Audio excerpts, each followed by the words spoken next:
up to 36 months after manufacture and advised African countries to keep hold of them and wait for further guidance. But Malawi's Ministry of Health spokesperson Joshua Malongo said Malawi will go ahead and destroy 16,440 doses of the vaccines because news of extension of shelf life was shared with Malawi after the vaccine had already expired and taken out of the so-called cold chain system, which ensures the temperature of the vaccine doesn't fluctuate and then lose its potency.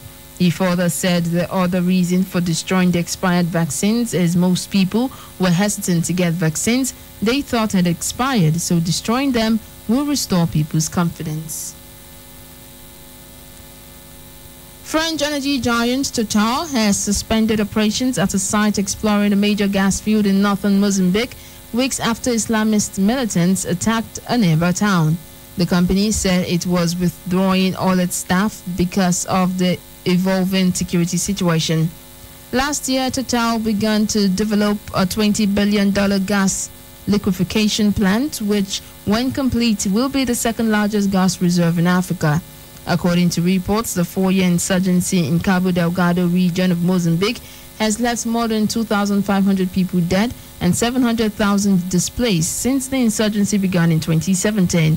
President Filipe Nyusi has promised to restore peace in the region. The United Kingdom government has urged for restraint and called for dialogue as fighting broke out in Somalia's capital, Mogadishu. Rival units, security forces, and some former warlords and clan leaders clashed on Sunday. The British Embassy in Somalia said the violence reports were deeply concerning. The international community has been calling for dialogue on the election impasse in the country after Parliament extended President Mohamed Farmajo's term by 2 years. Former Somali President Hassan Sheikh Mohamud and opposition leader Abdirahman Abdishakal said pro-government soldiers had attacked their homes. The government has since denied the accusations. Somali Prime Minister Mohamed Hussein Rabo called for negotiations after Sunday's violence. And the government of Kenya is closing down Dadaab and Kakuma refugee camps, but it wants a solution, the head of the United Nations Refugee Agency has said. United Nations High Commissioner for Refugee Filippo Grandi said he is visiting the Democratic Republic of Congo, Rwanda and Burundi to assess the problems that refugees are currently facing in the region. Last month, Kenya gave a 14-day ultimatum to UNHCR to close Dadaab and Kakuma camps, citing national security concerns, and the Interior Ministry said there was no room for further negotiations. The UN Refugee Agency has submitted to Kenya plans for the future of the two camps he also reviewed. Americans may be able to travel to the European Union this summer if they are fully vaccinated against COVID-19. European Commission President Ursula von der Leyen said this should be possible as both sides have approved the same jabs. However, she gave no exact timetable and said it would depend on the epidemiological situation. Its current advice to Americans is to avoid 80% of countries worldwide because of the coronavirus pandemic.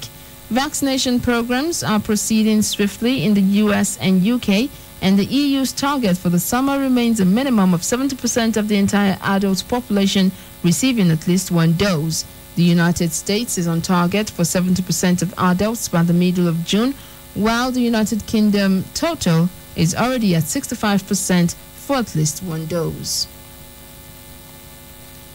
An Indonesian Navy submarine that sank off the coast of Bali on Wednesday has been found split in 3 pieces on the seabed, officials say.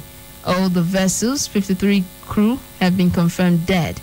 Navy officials said they had received signals from the sub's location more than 800 meters deep early on Sunday. An underwater rescue vehicle loaned by Singapore was sent down to get visual confirmation of the wreckage. The KRI Nanggala disappeared after requesting permission to dive during a torpedo drill The reason for its sinking is not yet clear. Sunday's statement came a day after the Indonesian military confirmed the debris from the sub, including prayer mats, had been found in the area where it went missing. The United States and Britain rushed ventilators and vaccine materials to India on Monday as the country battles a catastrophic record-breaking coronavirus wave that has overwhelmed hospitals and set sanatoriums working at full capacity. A surge in recent days has seen patients' families taking to social media to beg for oxygen supplies and locations of available hospital beds and forced the capital New Delhi to extend a week-long lockdown. The country of 1.3 billion, has become the latest hotspot of a pandemic that has killed more than 3 million people, even as richer countries take steps towards normality with quickening vaccination programs.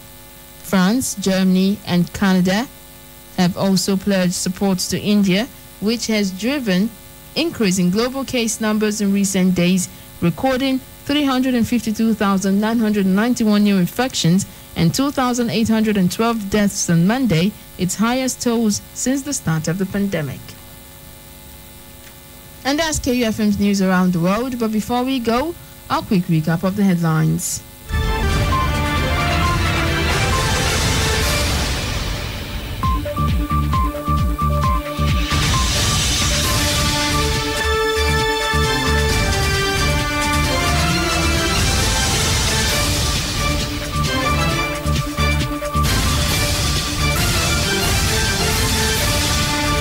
Malawi to destroy expired AstraZeneca vaccines.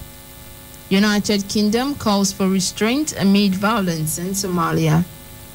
And European Union hints at summer return for U.S. travelers. Do remember that the continued unity of Nigeria is a collective responsibility. Be sure to play your part.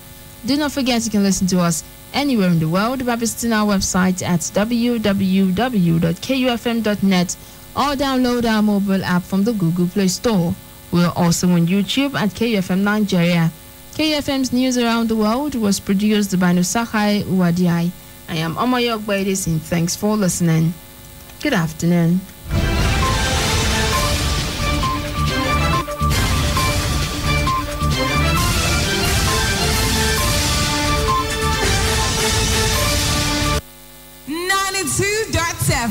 KUFM. And I'm sure you would agree, what could fit more perfectly